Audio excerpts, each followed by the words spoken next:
And welcome to episode 241 of Heroes of Handheld. Happy New Year to you, to yours, to your family, to your friends.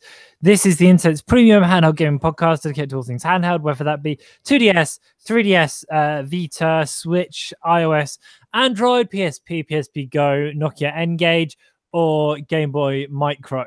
My name is Chris, and to my left, sort of, is the wonderfully talented, the wickedly talented man, Colin Bird. Hi, Colin. Good evening. Happy New Year. Hi, Happy New Year. Merry Christmas and Happy New Year for a few weeks ago.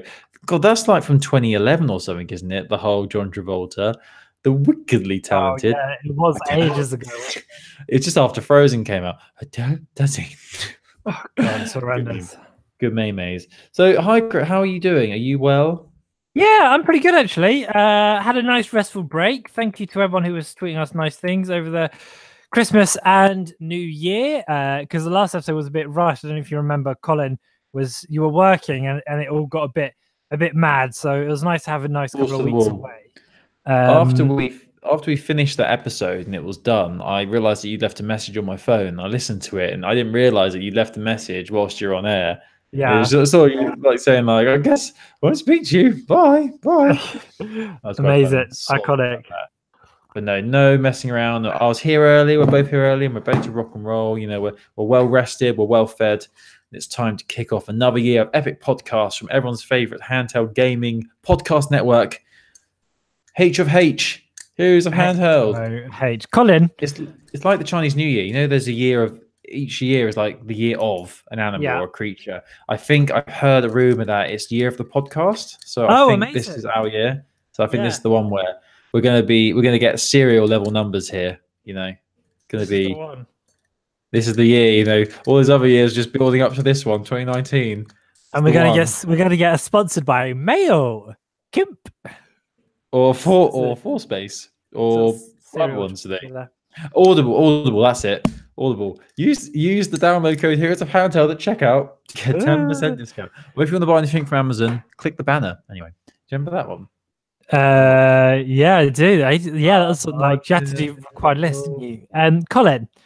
Yeah. What have you been playing over the Christmas break on your handheld device? Well, I've been playing the games that I got as Christmas gifts, and I'm very excited about this. Not gifts as in the moving images that you get on the interwebs. No, I'm talking about gifts and presents. Now, this is the first year in probably about 6-7 years, or maybe even longer, that I didn't get an Xbox 360 or Xbox One game for Christmas. Surprise, I know. Shock. Both games, I got 2 games.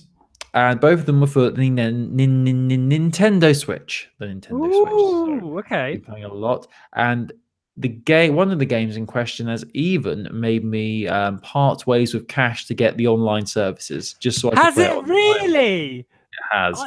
I didn't realize there was a 7-day trial online, which was cool. So I took advantage of that. And then because I was desperate to play again, I bought the 1-month pass for like £3.14, so not too bad. Anyway, so the games I got Sonic Mania Plus for Switch, which I've wanted for a while, which is really fun. It's great. It's just Sonic. It's obviously just Sonic you know and love. It's plays homage to the originals. It has some added extras in there. The boss fights that are added in are really cool. I really like them. There's extra elements to them. One of the levels.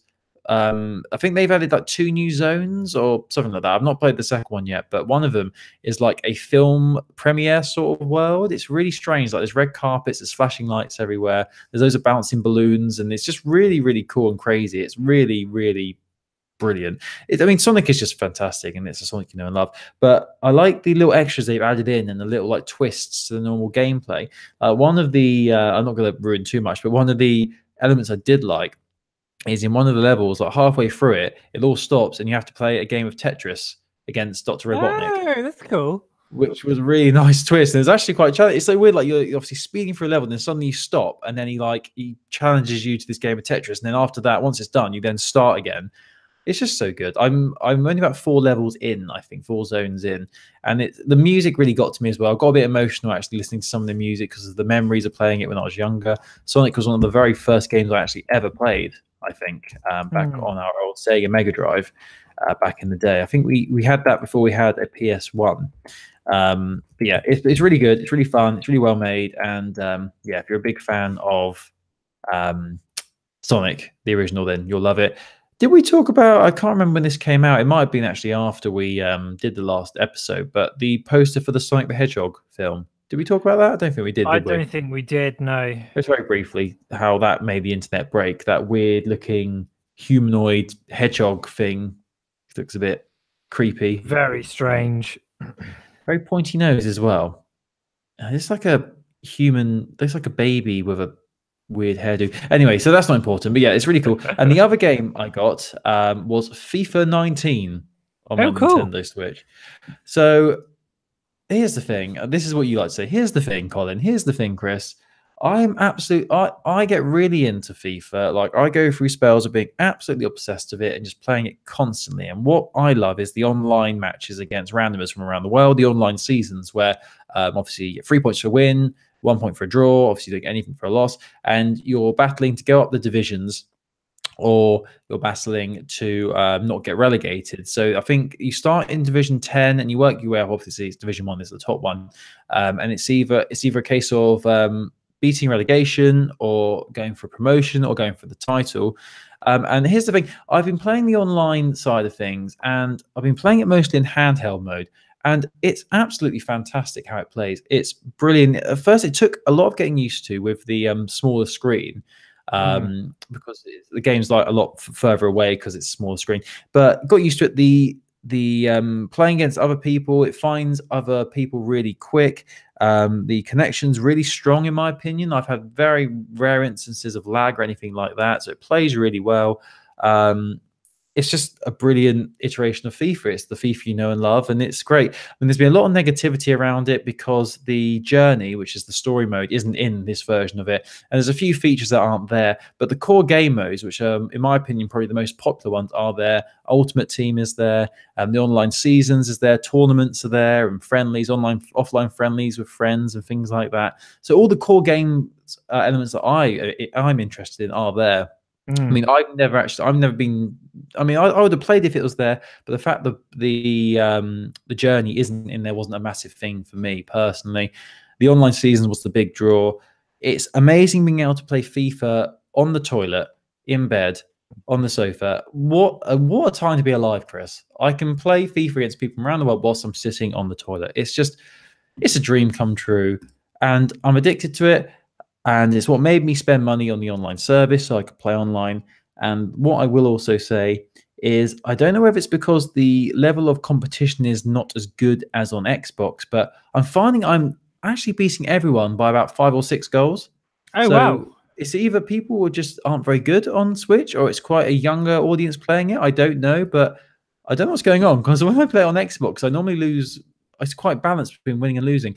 I think I've played about 50 games, quite a lot of games on Switch, and I've only lost so far I've only lost about 2 games, which is insane. And one of those was because I did have a bad connection, but that was my own fault. I was uploading a YouTube video whilst I was playing the game online, which probably wasn't the best thing to do. But so good. It's great. Plays really well. If you're a fan of FIFA, it's actually discounted at the moment. It's not full price anymore. There's sales everywhere for it. So I'll definitely recommend it if you're a FIFA fan and you've got a Nintendo Switch. Don't listen to those negative reviews, because it's a great FIFA game. So the other 2 games I've been playing pretty much religiously since Christmas. What did you get for Christmas? Sorry, can I ask something about FIFA? You can, yeah. How does it control like FIFA does on the Xbox, or do you have to use the touchscreen? No, you don't use touchscreen at all, really, for it. Okay. I mean, the positioning of the controls is exactly the same as it is on Xbox. So A on Xbox is obviously X on the Switch, and that's pass, and it's the same. The positioning of the controls is exactly the same on Switch, if that makes sense. So though the symbols are different, same positioning. Yeah, it's great. It plays really well. It works well with the joysticks to move around.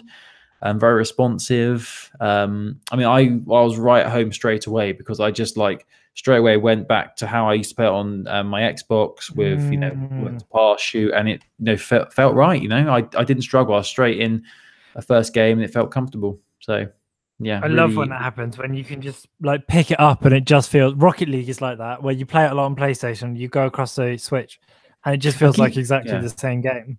I keep thinking I need to play Rocket League again, but every time I pick up my Switch, I just want to play FIFA. It's one of these things where I think, oh, Yeah. I've got a little bit of time, I'll play FIFA. I've got like a few minutes, I'll play some FIFA.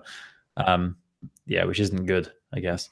But yeah, all good. What have you been playing, Chris? What have you got for Christmas? So I didn't do I've been playing some of my older games rather than getting new ones because I was a little bit conscious of that. I've got a hearty backlog. Um and I played a lot of Stardew Valley multiplayer over Christmas. One of Oh, my friends from university was like, "Let's start doing a farm together." Well, I was like, "Let's start doing a farm together." He was like, "Yep, sure, I'm in." So I've been experimenting a lot with that, and I played a lot of the single player, but I burned bright and then faded on that. right. And so it's really nice to go back because when you play a multiplayer, the setup is really interesting because it feels like this. It feels like you're both having a single player game, but you just share a couple of the things. So you share a farm, but you're making individual progress on things like quests, on your own leveling up. The only things you really share are the space and the money pot. So it lends itself really well to multiplayer actually, because one of you is so like for example in our game, I tend towards being the kind of like organization-y. I do most of the actual farming, and then Rob tends towards like the combat and doing the mining and doing fishing. And it's really nice because you can kind of the thing with Stardew Valley is when you play single player, if you're running low or run out of energy, it can feel like you're wasting so much time. Whereas on this, because you split so many of the tasks in half, the game becomes a lot more like there's things to do throughout the entire day. So I've Mm, been really enjoying that, and I would really recommend if you've got someone you can regularly play Switch online with, or any, I guess on any platform, but I've been playing on Switch. I would recommend setting up a farm together because you know you can just dip in, and a day on that game takes like 20 minutes, half an hour, and you can just really quickly rattle through. And we're already in summer, and it's just like, where did the time go? But it's so, yeah, it's really good. I'd really recommend it. Actually, I think it's makes for a really nice cooperative experience without being too. It feels like a great relationship where you're both independent, but you also get the best things out of each other, and that's what's really good about Stardew Valley multiplayer. oh, nice. So, what's the end game of it then? What's the goal?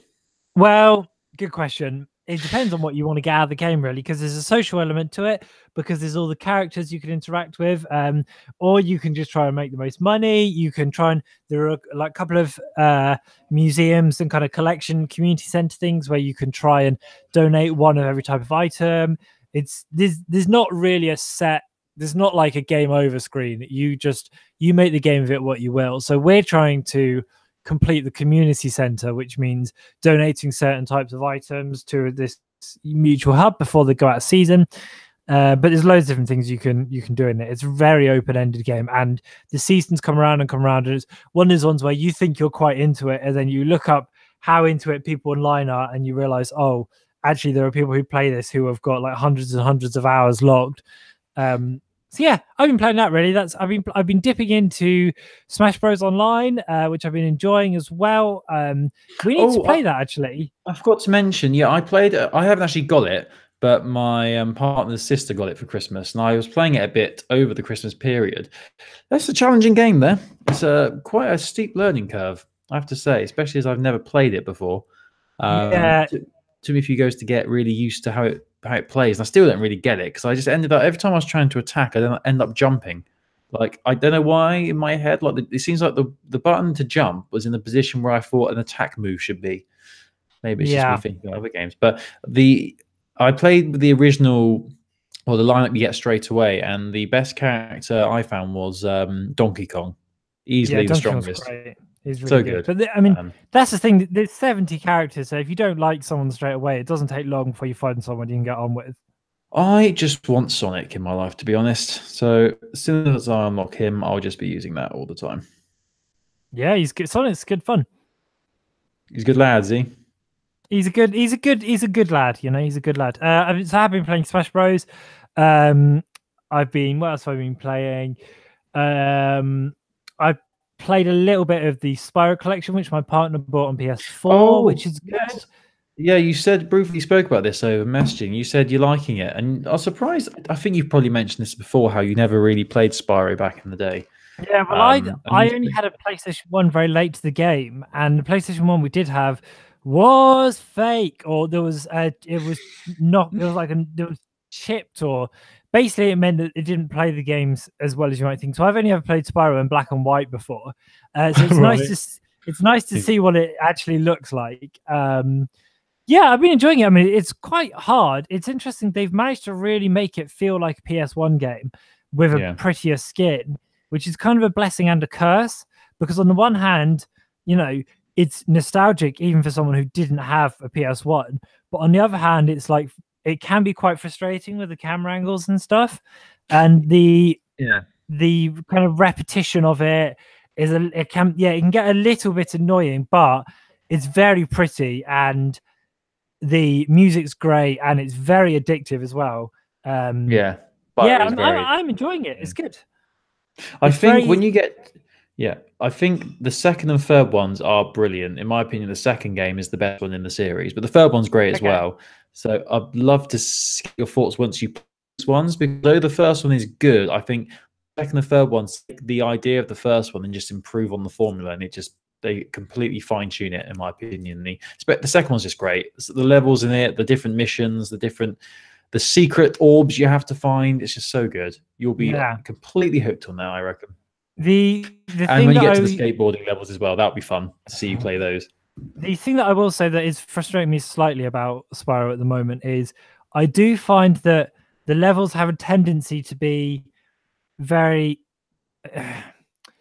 I'm finding the level design is a little bit frustratingly similar, because basically they're all just a big circle that you start at one point, work your way around to the end, and then you have to try and somehow get onto a wall so that you can, there's a whole wider space. Can you picture what I mean? It's kind of like you're in the hole in a donut, and then you have to work out how to jump onto the icing. Yeah, I see what you're saying. The first one is very much like that.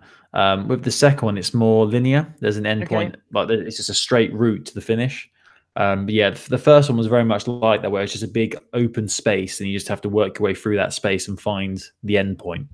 It's a lot more clear in the second one. So I think you'll enjoy the second one more, to be honest. I'm excited to hear your thoughts on that. But I'm glad it's good. I mean, I'm still waiting for it to come to Switch. Whenever that's going to get, I don't know if it's not been announced yet, has it? No, I think there was a leak, but it wasn't real or something like that. It's going to come to Switch at some point, and I'm going to wait till then because very keen on that. Well, that's good. So we both had a pretty good few weeks of playing games on our devices. Yeah, which is good. We should get back into playing some sort of game. We should play Rocket League. I want to play Rocket League again. I want to play you at Smash. I want to teach you the ways. I want you to learn. You want me to play Smash because you'll smash me at Smash, because you'll literally completely destroy me. That's the thing. Make yourself feel better about yourself. I know your game. True. I do want to say, by the way, I'm a little bit annoyed because when I was buying my online season family pass, I offered you a year of online for £4. I didn't know I was going to be that into FIFA. Come on. But for £4. Anyway, Colin, do you want to do some news? I do. We will do some news, but there's just one last thing that we haven't spoken about, and it's the fact that Jack Black has a gaming channel on YouTube, and it's fantastic. I haven't watched any of it yet. Is it good? It's great. Jablinski Games is what it's called, and he's uploaded 3 videos so far, and he's already got over 3 million subscribers.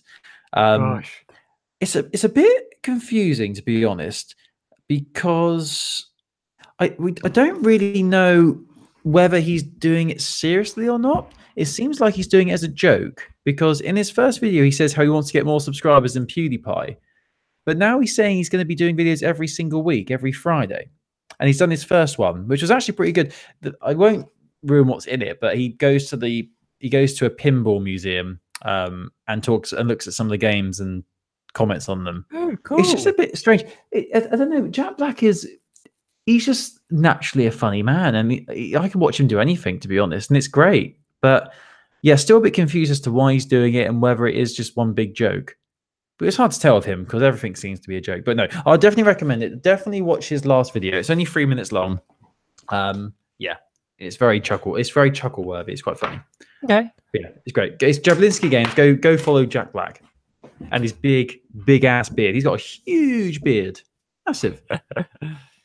Anyway, right, let's get into the gaming. Let's get into the proper gaming news now. So I want to start off with a news story that came out a couple of days ago, and it's actually causing a bit of a ruckus online.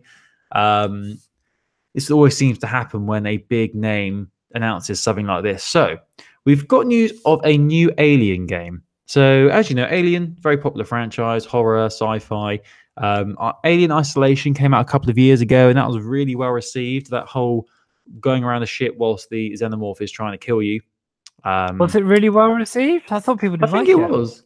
No, I think a lot of people liked it. I think people got a bit bored of it towards the end because it was the same thing for the whole game. Yeah. I'm going to look it up on Metacritic. I thought people liked it. But anyway, when this was first announced, people were like, oh, look, it's going to be a follow-up to Alien Isolation. It's a sequel. They announced it's going to have Amanda Ripley in it, who's the daughter of Ellen Ripley. She was the main protagonist in Alien Isolation. It's the same. It's got to be a sequel, but no, it's not. It's not even linked to Alien Isolation at all. And one step further, it's going to be a mobile game. So the next Alien game is going to be called Alien Blackout, and it's going to be a mobile game. It's going to come out on iOS and Android on January the 24th. So not much longer to wait.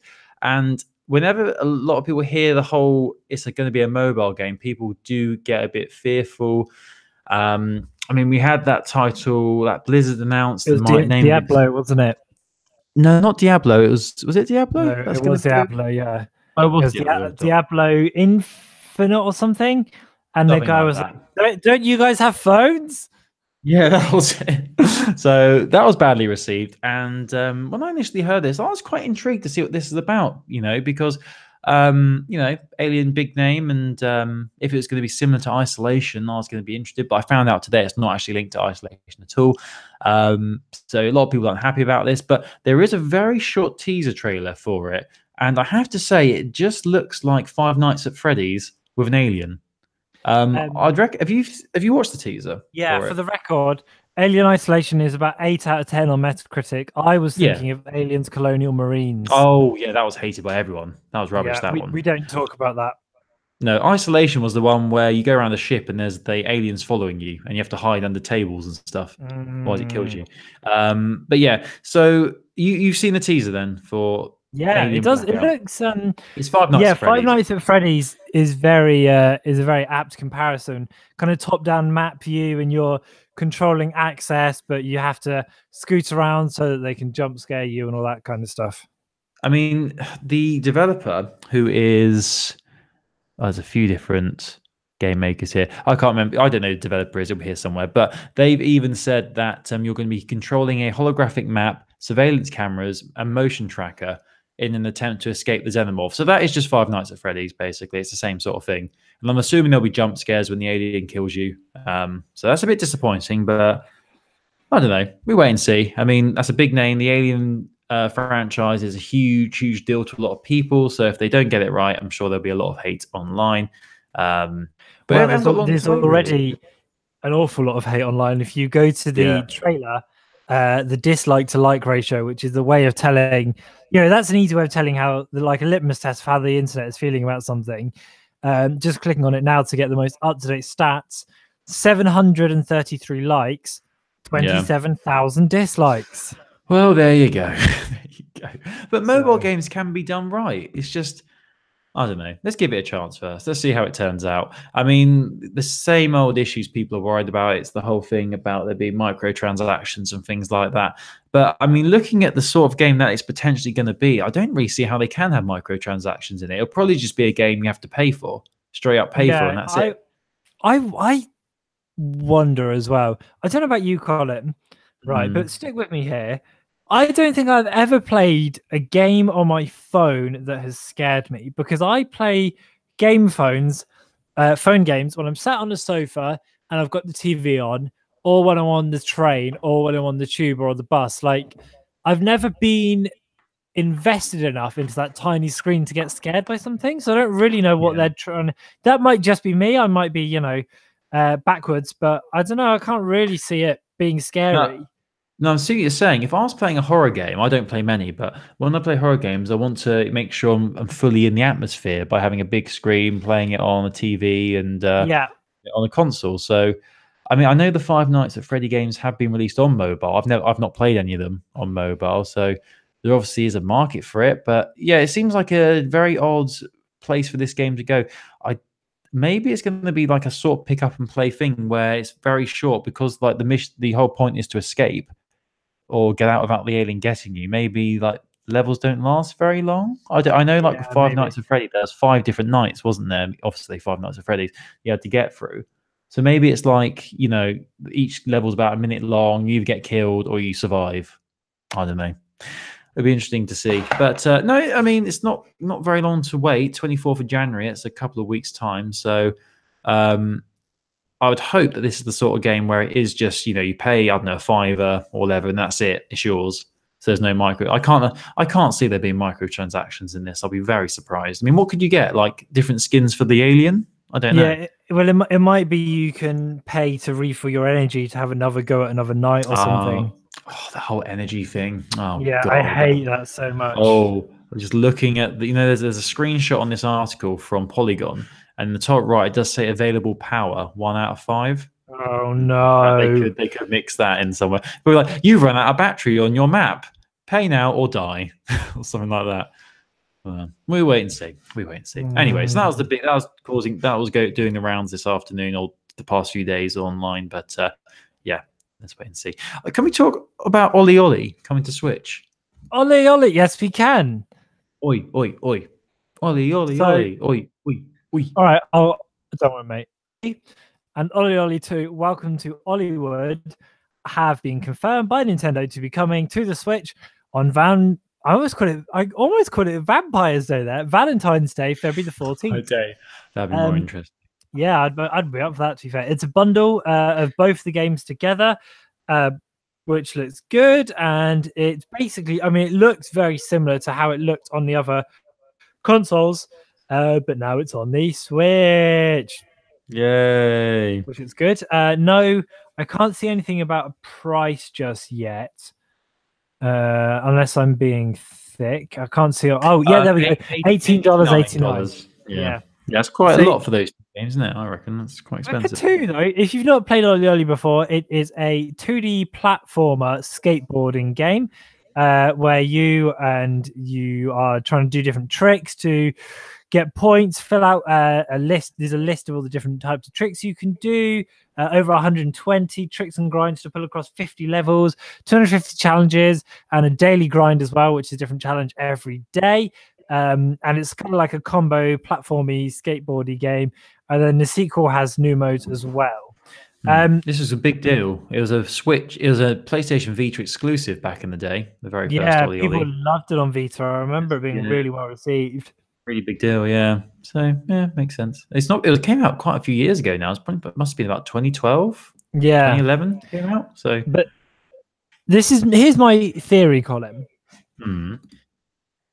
Right, people online, there was a big scuttlebutt because Nintendo traditionally have done a Nintendo Direct in the first couple of weeks of January, and we are about to report a load of different news pieces, including that Ollie Ollie one, which feel like they could have very easily been in a Nintendo Direct. So either they were all shunted out because there's some really big news coming, or Nintendo's traditional January Nintendo Direct is being delayed or shortened down or whatever, because as well as Ollie Ollie 1 and 2 coming to Switch in February, we also now have a release date for Yoshi's Crafted World and a trailer. It's going to come out on the 12th of March. This is a sequel to Yoshi's Woolly World.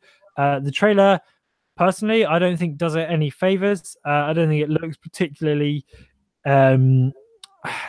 I don't think they're selling it very well with the trailer, which is a shame because it could be a really good game, but it doesn't seem to be getting the love maybe that you might expect. But yeah, we'll see. March 29th, that comes out. We also have the digital NES games confirmed for January's Nintendo Switch Online offering.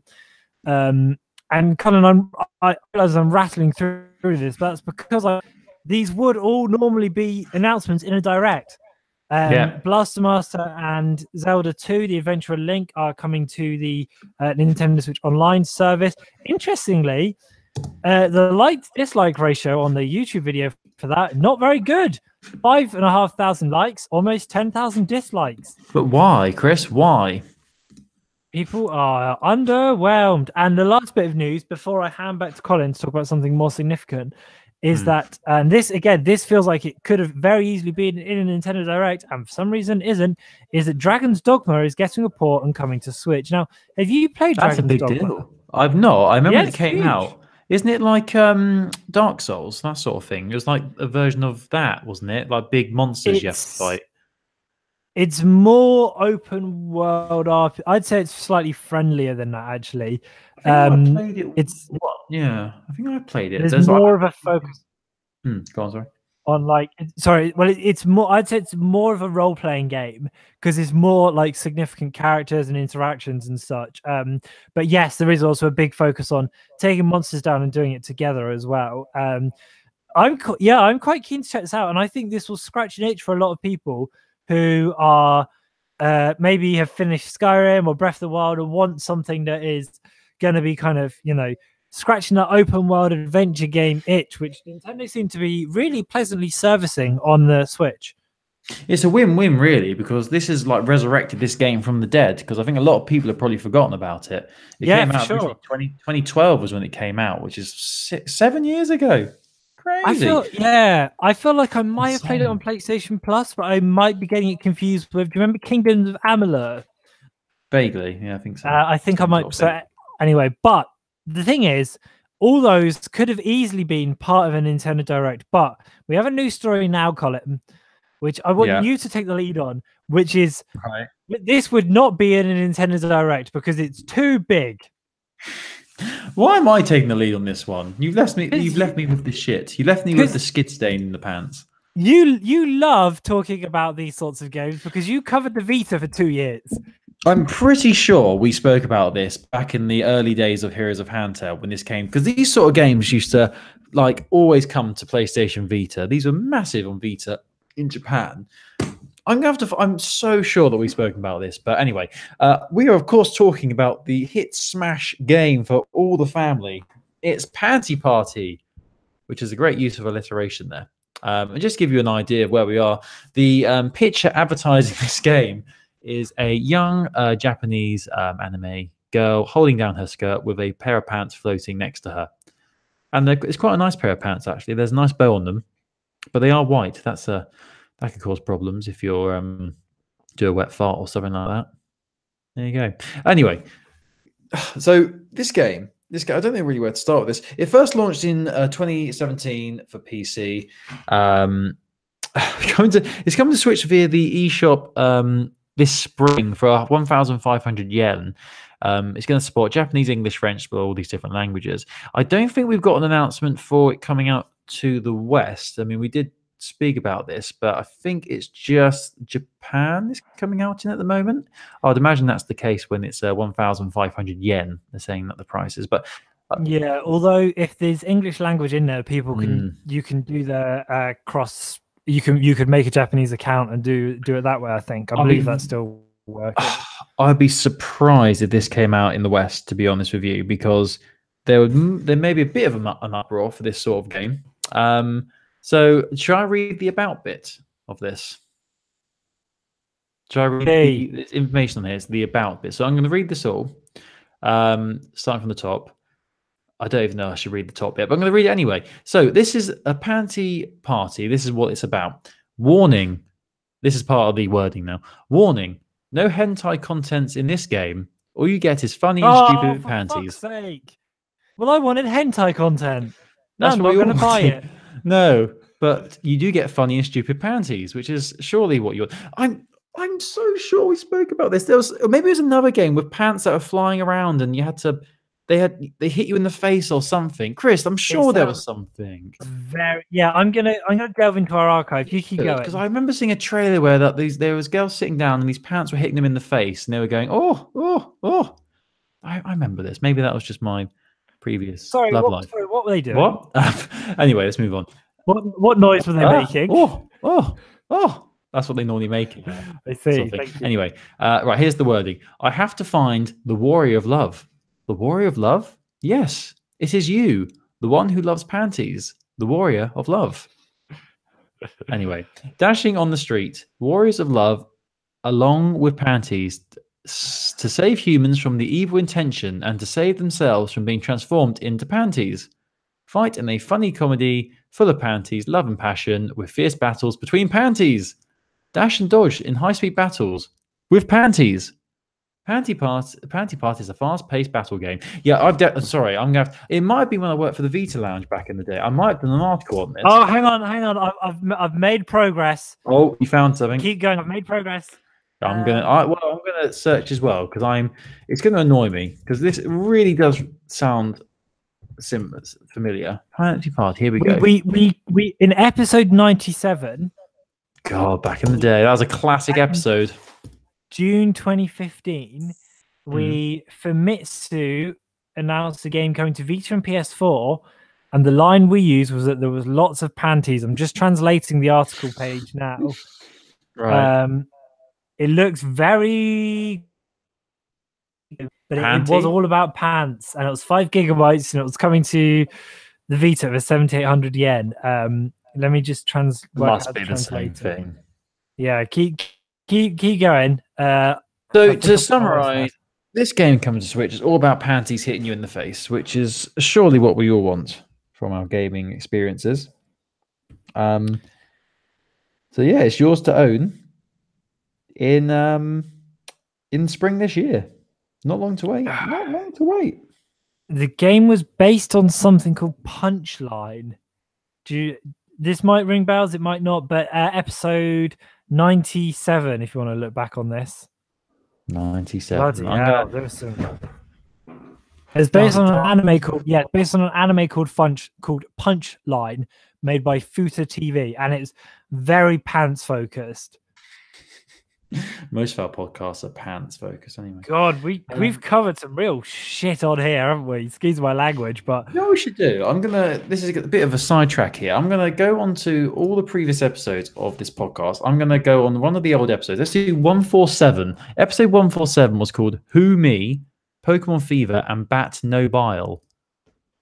So let's see what we spoke about on this one. The Vita stretch goal announced for Kickstarter title Glitched. Darkest Dungeon gets a Vita and PS4 release date. Hue announced for Vita. Now, it'd be really interesting to actually see if any of these games actually came out. Let's have a look at this Kickstarter for Glitched. Don't even remember this. Glitched. I'm going to guess. Oh, no, I do remember this. Yeah, I remember that artwork. Did it actually ever come out on Vita? Let's have a look on the updates. By the way, Colin, I want to clarify my stance. I want to clarify my stance on something. That game that we were just talking about, based on Punchline, Punch Out, I realize that might be someone's favorite game. I'm just saying that during our tenure, we really had to scrape the barrel for Vita news very, very often. Yes. I don't think that game Glitched ever did come to PlayStation Vita, you know. The last article on it was from 2016. And it's all been very quiet. But it used to be a thing, didn't it? You promised the Vita as a stretch goal, and then it would get quietly cancelled. And then they'd refund you or give it to you on another platform. Yeah. What was the Bat Nobile about? That's weird. I have no idea what they were about. Hue, I don't even know if that ever came out on Vita. Let's have one quick look at Hue.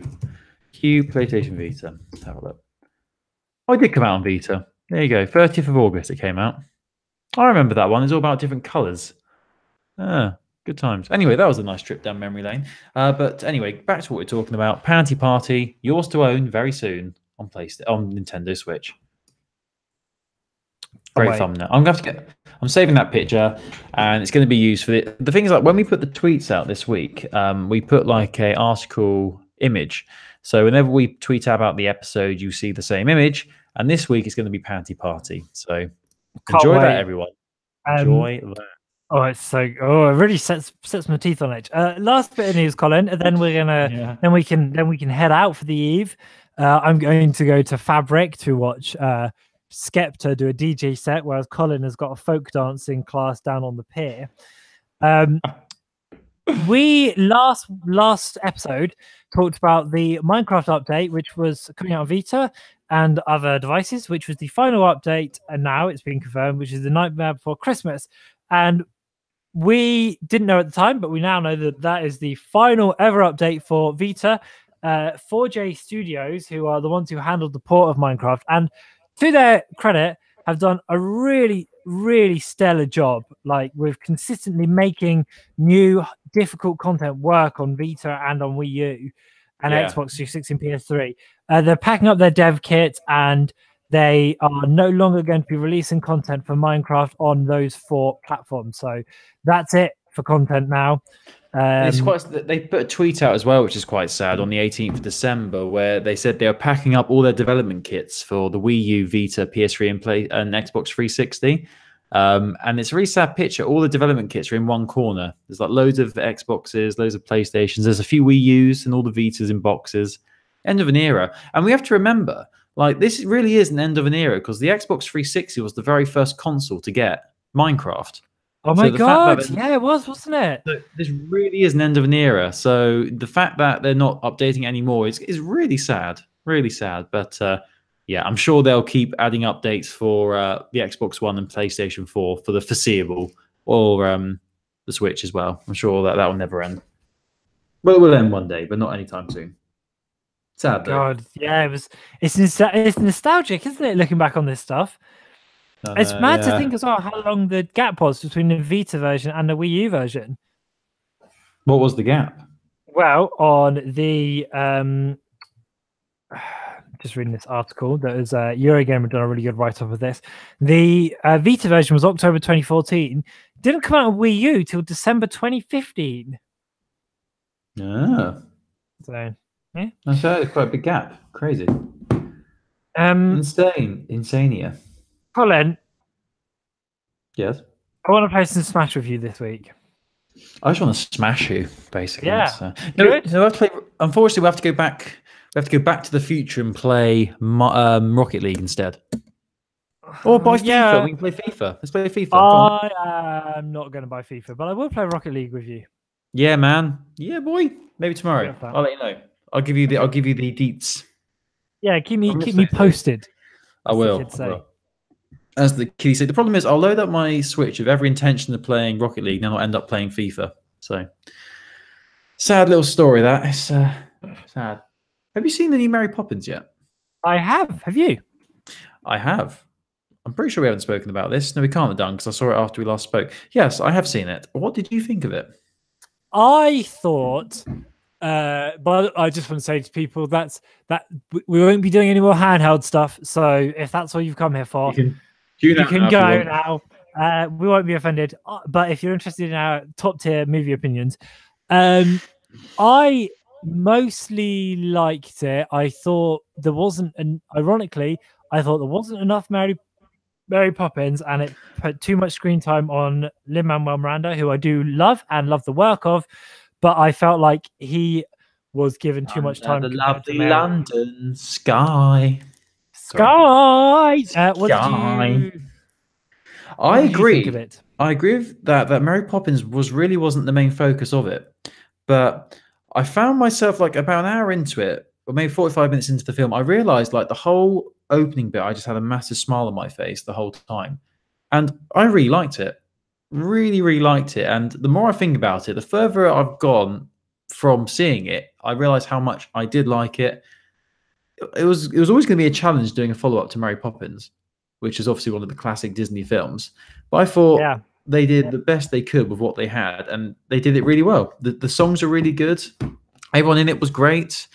I mean, it wasn't perfect. It wasn't as good as the original. There was a lot of copying themes and bits from the original. Like the Meryl Streep bit was a bit weird for me. Didn't really think that was needed, personally.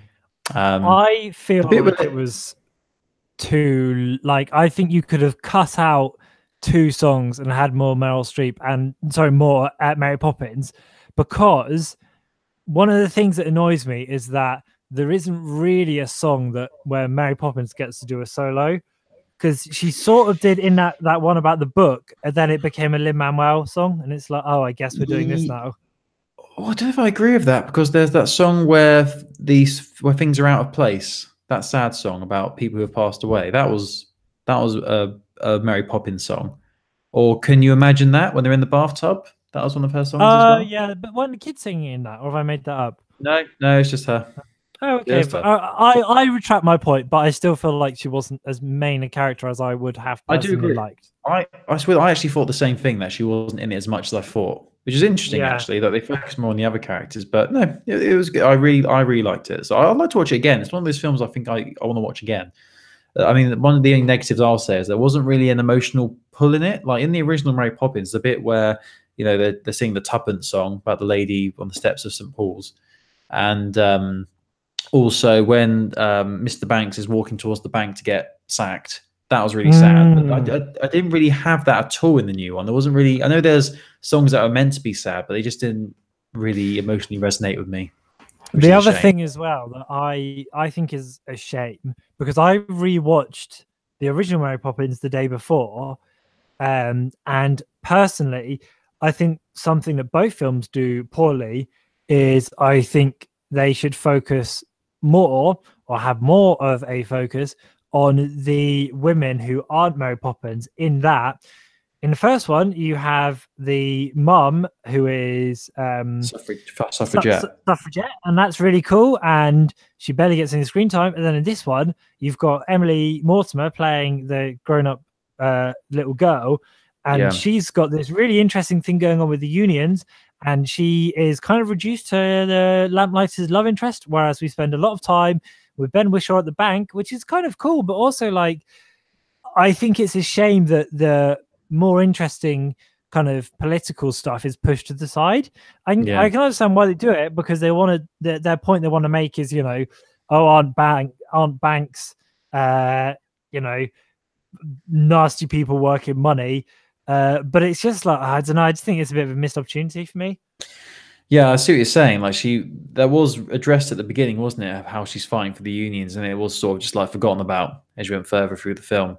Yeah. But then it's keeping in tune with the original, isn't it? Like, most of the plot points and the story development was very similar to the original. So yeah, it's almost like they thought, oh, we've mentioned it, now we don't need to mention it again, because we've mentioned it. So she's a strong, independent woman fighting for rights of the people. But now we've mentioned it, we don't need to talk about it again. Yeah, we can just move on. Yeah, but that frustrated me a little bit. But it's a good film, and like you said, the songs are good. Some of them have stuck with me. So the cover is not a book, so open it up and take a look, because under the cover you'll discover. Anyway, you get the idea. That's a good song. When they're in the porcelain bowl, that was good. I enjoyed that bit. I liked that bit too. Colin. Yes. Let's wrap up. How can people get in touch with us, should they be so inclined? Oh, there's so many ways. If you want to email us, heroesofhandheld@gmail.com. If you want to tweet us at Handheld Podcast, we tweet all through the week. We're quite responsive on there. So if you've got any thoughts on anything gaming, anything to do with this podcast, then why not drop us a cheeky little tweet. We're on Facebook, Google Plus. I think if Google Plus is still a thing, because I think it was closing. We're all over the internet. Just search Heroes of Handheld on Google and you will find us somewhere. You can find us on iTunes, on Stitcher, wherever you get podcasts from. We're going to be there. Any podcast catcher will be there, because the feed is all over the interwebs. The RSS is everywhere. You can find us at our website, heroesofhandheld.wordpress.com. Go to the Heroes of Handheld link at the top, and you can listen to all the previous episodes going back to probably about 2013, I guess, quite a long time ago. You can even contact us through the website. Click on the Contact Us button and fill out the form, and that'll come straight to us as well. So many different ways. Anyway, that's it from us this week. Thank you so much for listening. We hope you had a good Christmas. We hope you got all the gaming things that you wanted. We'll be back next week, same time, same place, for more fun and games from the world of handheld gaming. Until then, farewell, everybody. Have a great week playing your handheld gaming devices. Goodbye. Goodbye.